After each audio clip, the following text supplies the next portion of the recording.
নমস্কার।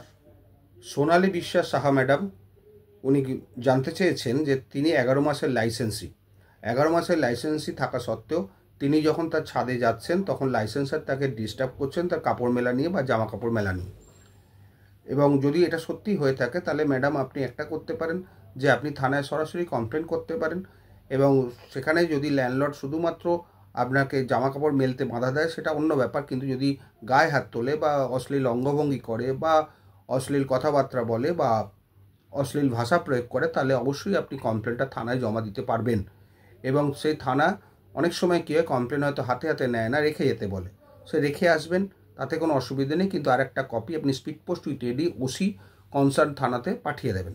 এবং তারপরে যদি কাজ না হয় তাহলে তার যে ঊর্ধ্বতন কর্তৃপক্ষ ডিসি, সেই থানার মানে সেই থানার যার অধীনে আছে সেই ডিসি সেন্ট্রাল বা ডিসি নর্থ বা ডিসি সাউথ যেই হোক না কেন তাকে একটা স্পিড পোস্টে পাঠিয়ে দেবেন। আপনি দেখাও করতে পারেন, কারণ এনারা কিন্তু পাবলিক মিট করেন, অনেকেই সেটা জানেন না।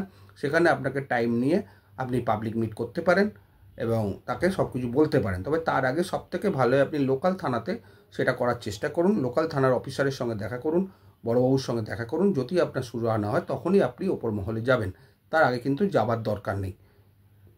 এইটা হচ্ছে একটা কারণ। কিন্তু একটা জিনিস মাথায় রাখবেন যে লাইসেন্সই যখন আপনাকে দিয়েছে সেখানে দেখতে হবে আপনার ছাদে ওটা রাইট আছে কি না। যদি ছাদে ওটা রাইট না থাকে তাহলে কিন্তু আপনাকে ডিস্টার্ব করলে অবশ্যই আপনি থানায় যেতে পারেন, কিন্তু আপনার যদি রাইট না থাকে তাহলে কিন্তু ছাদে যাওয়াটা কিন্তু আপনার পক্ষে সমীচীন নয়। এটাও আপনাকে বলে দিচ্ছি, কারণ প্রস অ্যান্ড কনস দুটোই আপনাকে বলছি। এবং আপনি যেটা বলছেন আপনার ঘরের জিনিসপত্র ভাঙা আছে, সারি দিচ্ছে না, সেটা লাইসেন্সি এগ্রিমেন্টে কী লেখা আছে সেটা দেখে তারপর আমি ওপিনিয়ন দিতে পারবো। তবে ছাদটা কিন্তু সকলের জন্য নয়। ছাদটা যদি আপনার স্পেসিফিক্যালি লেখা না থাকে আপনার এগ্রিমেন্টে তাহলে কিন্তু আপনি ছাদ ব্যবহার করতে পারবেন না। যদি লেখা থাকে তবেই কিন্তু পারবেন। হ্যাঁ, এবার যদি কারোর সঙ্গে সম্পর্ক ভালো থাকে, আপনি ইউজ করছেন, সেই ল্যান্ডলর্ডের সঙ্গে লাইসেন্সারের সঙ্গে কথা বলে করুন। অনেক কিছু কথা বলে সমস্যার সমাধান হয়, কিন্তু সবসময় কোর্ট কাছারি থানা পুলিশ করতে যাবেন না, তাতে অনেক সময় হিতে বিপরীত হয়। একবার কোর্ট কাছারি গেলে সেই সম্বন্ধটা নষ্ট হয়ে যায়, সম্পর্কটা নষ্ট হয়ে যায়, সেটা কিন্তু আর সহজে গড়ে ওঠে না। সুতরাং আপনি চেষ্টা করুন, যদি আপনার হাজব্যান্ড থাকেন হাজব্যান্ডকে দিয়ে ওনার সঙ্গে কথা বলান, বা আপনিও কথা বলুন। অনেক সময় কথাতেই অনেক কিছু সম্পন্ন হয় এবং অনেক কিছু সেটেল হয়ে যায়। তারপর না পারলে থানা, তারপর না হলে কোর্ট। এটা সবসময় মাথায় রাখবেন। নিজেরা আলাপ আলোচনা করে চেষ্টা করবেন যে কোনো সমস্যার সমাধান করতে, কারণ কোর্ট একটা দীর্ঘসূত্রিতার ব্যাপার আছে। কোর্টে গেলে টাকা আছে, ফিজ আছে, সব রকম খরচা আছে, সেটা আপনি বুঝে শুনে করবেন।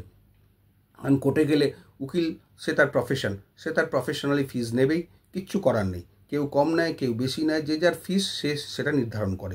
সেটা আপনি লোকের সঙ্গে কথা বললেই বুঝবেন কার কী এক্সপিরিয়েন্স, তার উপরে ফিস ডিপেন্ড করে। সুতরাং আপনাকে যেটা বলে দিচ্ছি, মেনলি কিন্তু আপনার এগ্রিমেন্টটা হচ্ছে আসল জিনিস। এগ্রিমেন্টে যা লেখা থাকবে সেইভাবে পালন করুন। এবার এগ্রিমেন্টের বাইরে কাজ করলে আরেকটা অসুবিধা হচ্ছে, তাহলে উনি আপনাকে 11 মাসের আগেই নোটিশ দিতে পারেন ব্রিচ অফ এগ্রিমেন্ট বলে, সেখানে কিন্তু আপনি আবার অসুবিধায় পড়ে যাবেন। সুতরাং আপনি আগে দেখে নেবেন আপনার এগ্রিমেন্টে কী লেখা আছে, সেই মতো আপনি স্টেপ নেবেন। আশা করি বোঝাতে পারলাম। ভালো থাকবেন, সবাই ভালো থাকুন।